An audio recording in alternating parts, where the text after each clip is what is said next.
So my name is Joe Uveges. I'm from Colorado Springs, Colorado. I'm originally from Schoharie, New York. I've been a singer-songwriter for 30 plus years now. It's been a beautiful, beautiful life. And I'm here today to talk to you about, it's a hard story. On May 19th of 2016, I awoke and saw my son's door open, which was not normal at 3 o'clock in the morning, and he wasn't in bed. And I peered in, and I saw his bare feet in the floor, and I thought that he had a seizure and had seized across the floor. And when I stepped in, I found that he was dead, that he had died by suicide. And my life fell apart, completely shattered. All the ideas I had about myself were obliterated. And my wife and I went into a period that I can only describe as devastation. Yes, and that is the absolute correct response. That is the correct response, right? The first year is awful. You know, the first year is awful. The second year is worse because the second year, for those of you who've suffered a lot of grief, you lock into that realization that this is your life now going forward. This is what it's going to be. Okay. In the 20th month of after his death, I went to a retreat. It was up in the mountains, and I'm still kind of a quasi-Catholic. I still love the church. I wander in here and there. Belief system-wise, I told Brigid this, that unity is really kind of where I am, and you'll hear that in the songs today.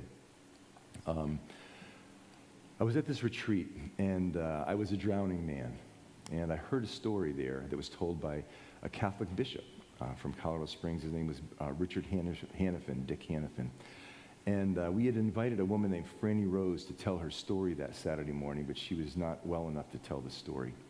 And he did a beautiful job. And the story is this, that when she was 32 years old, she couldn't get out of bed one day, and couldn't get out of bed that week, and went to see the doctor. And long story short, a week turned into a month, turned into a year, turned into 5 years, turned into 10 years, turned into 15 years. When she was 50, she'd been in bed pretty much for 17 years. And she gave up. One morning she said, I don't want to live anymore like this. I've been a burden to my family this whole time. And she made a prayer. She was a Jewish agnostic, but she made a prayer to a God that she wasn't really sure that she believed in. And the prayer was this, that I don't really want to kill myself, but I don't want to live like this anymore. And I will give you, God, whatever time I have left. And she said her bed became sacred space at that moment. And within a couple weeks, the right doctor appeared, and they did in fact discover that she did have an illness. It wasn't in her head. It was called systemic mastocytosis, mast cell disease, and it's not curable, but it's treatable. And the doctor did start to treat her, and she got well. And you can imagine, after 17 years, her life was bliss. I mean, she started to walk, and walk around the block, and then walk around the community. And one day while walking, about a year into this, she was just feeling like her life had been transformed, and she said, God, I want to do something back for you. And a voice said to her, what would you like to do, Franny Rose? And she was a little bit taken aback, and she said, I want to bring peace to the world. And that was the beginning of a conversation that has now been going on for 17 years. And I heard this story told by Bishop Hannafin, and I went up to him immediately afterward, and I said, she and Bishop Hannafin created a nonprofit called One Simple Voice. And I said, tell me more about this. Tell me about this journaling process. How do you access God's voice in your life? I don't get this. And he gave me a very cursory kind of understanding. Well, the next morning, I've never been a journaler my whole life. And the next morning, I went to, I picked a book that was empty, and I sat down and I said a prayer to myself and said, I wrote a question. I said, God, am I responsible for my son's death? Which is that is where, where you are as a parent, that's where you are, right? And I sat and waited. After a while, I heard the word Joseph. So I wrote it down. And then 3 words, no one is responsible. I wrote that down. And it didn't come as sentences. It just came as these cryptic 2 or 3 words at a time. And the whole thing was this: Joseph,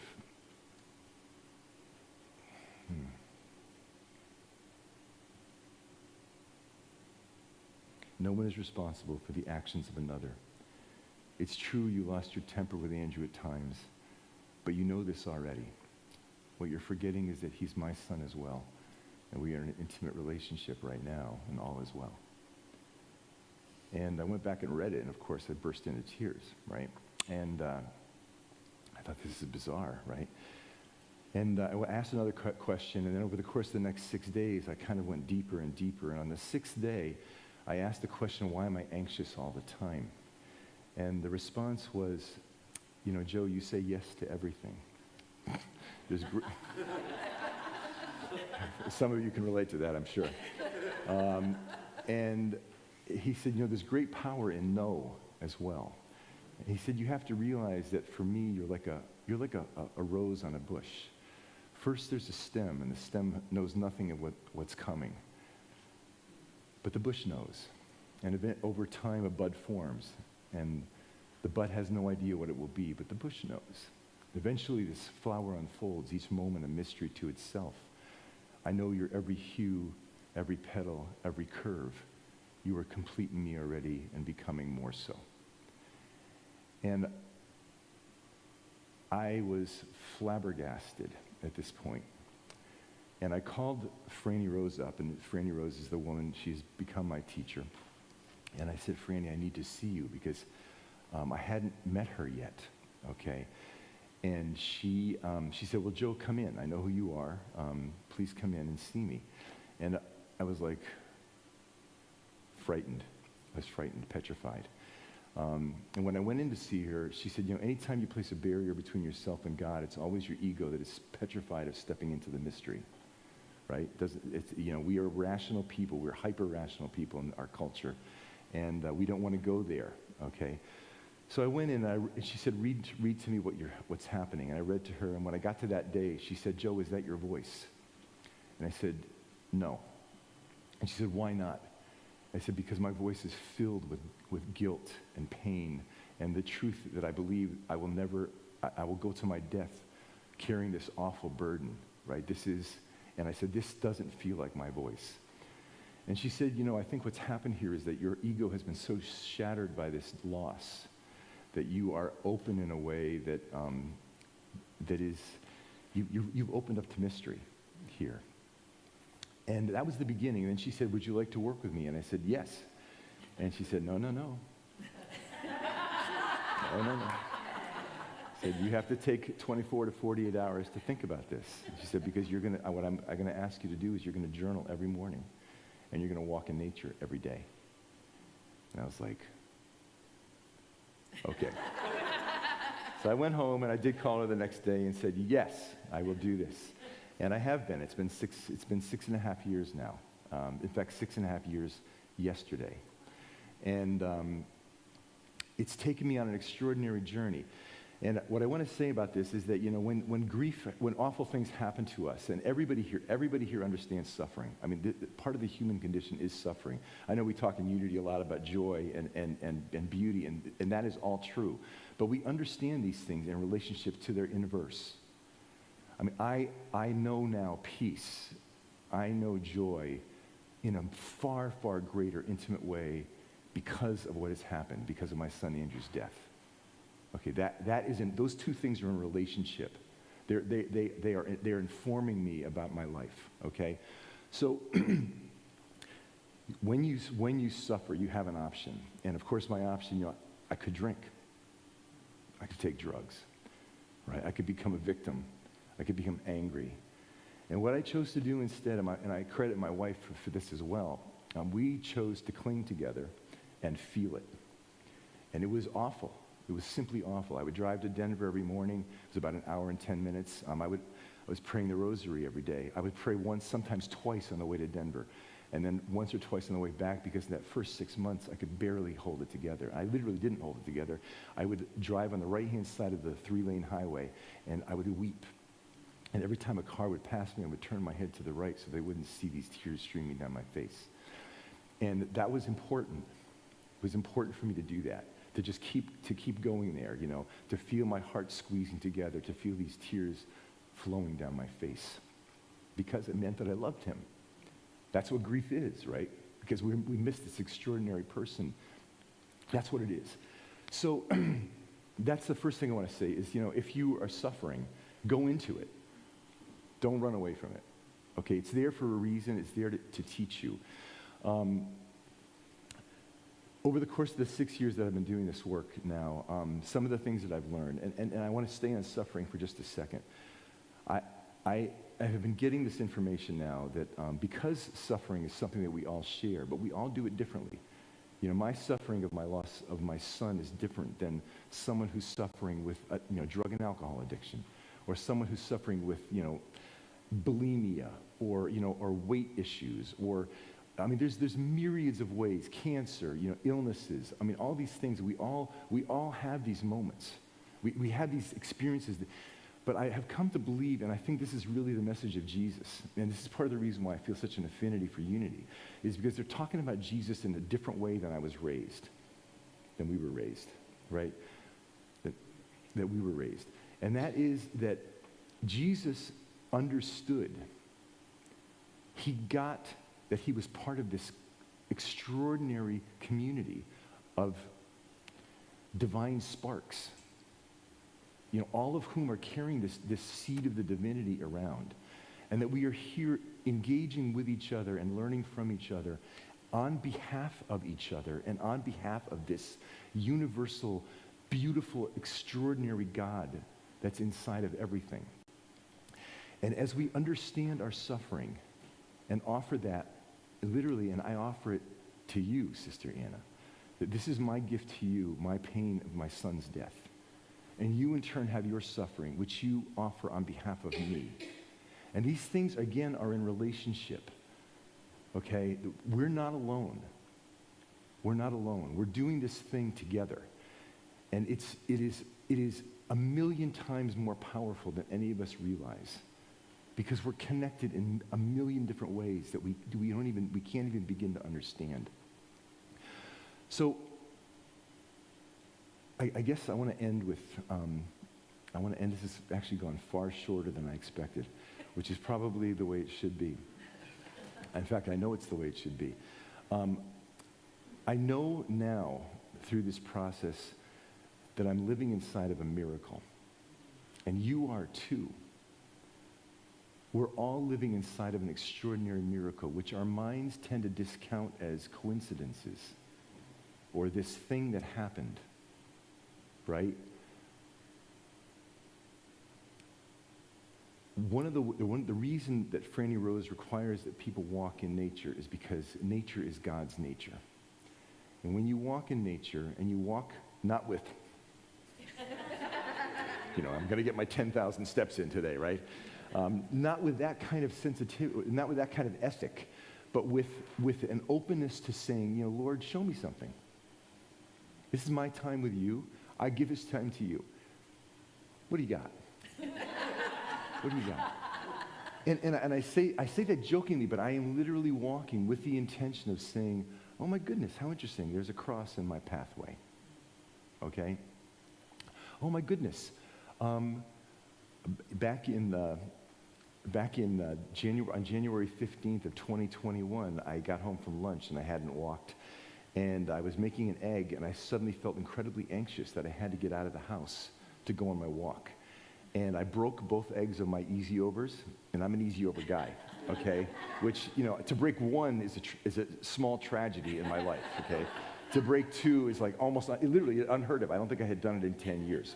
Broke them both, slapped them on a piece of toast, threw slippers on my feet, and walked. And when I got to the pond that I always walk around, and Colorado is cold. It's cold in the winter, right? It was a nice day, 45 degrees. The sun was out, and the pond that I walk around, it's maybe 100 yards long and 50 yards wide. It's not a real big pond, but it's frozen solid. There's a foot of ice on it. But the sun had melted a 1-inch band around the stones that day. And as I'm walking around the pond, I look down, and from me to you is a crayfish walking on the ice. Has anybody here ever seen that? No. I've asked this now hundreds of shows. Nobody has ever seen that before. And as I'm looking at this crayfish, I am like, what does this mean? What is the metaphor? And that's what I'm looking for. I'm looking for metaphors that he can teach me with, okay? And I actually got this piece almost right in the instant. I didn't even have to go back and journal about it. And the information was this, that the crayfish is experiencing water, which is its world. It's experiencing its world in an entirely new way, okay? And I am watching the crayfish experiencing this extraordinary thing, right? In turn, I am experiencing my world in an entirely new way. I'm just seeing things that I've never seen before. I'm experiencing people, human beings. I'm feeling this heart connection that I never, ever saw before, that I talked about, but didn't really get. And God is watching me doing this, watching me experiencing his world, my world, our world in an entirely new way. And that's what mysticism is. It's taking the time, what we do is we go in and we read the scripture, there's nothing wrong with that. It's beautiful. We read, powerful books, right? But we fill ourselves up with words. The idea is really, in order to have this kind of connection, we really need to leave space. And space is the one thing, if I say nothing more than that today that you get, the word space, you have to leave space in your life. Turn off your damn phone. Put down the book. Pick up a journal. Start asking questions. And start listening for answers. Because I'm telling you right now, they're there. They're there for you.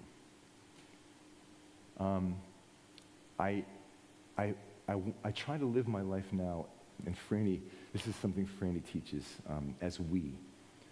So, and this is both we, as in me and God, all right, and we. Okay, there's multidimensional aspects to this, but I'm really trying to be elegant in experiencing my life as a tandem, at the very least. Okay, I'm holding that out to the world, and this, for me, I'm so grateful to Roger for responding to my email 2 years ago, because it was a blessed miracle. In the course of hundreds of miracles, I Googled my own song.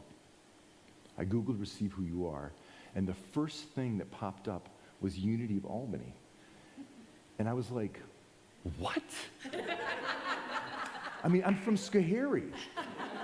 There's 10,000 communities that could be, playing this song, and this is my home area. So I reached out to him, and he graciously responded, very quickly. And this is my second time here, and I'm just at that third time with the concert on Friday, and I'm simply overjoyed. But that is one of those experiences. Why was Unity of Albany #1? Because that's the way the universe works. That's the way God works when you start opening yourself. Okay? So I'm going to end with that. I want to do a couple more songs. And I thank you so much. And take your suffering, whatever it may be, you are not alone. There's purpose in this.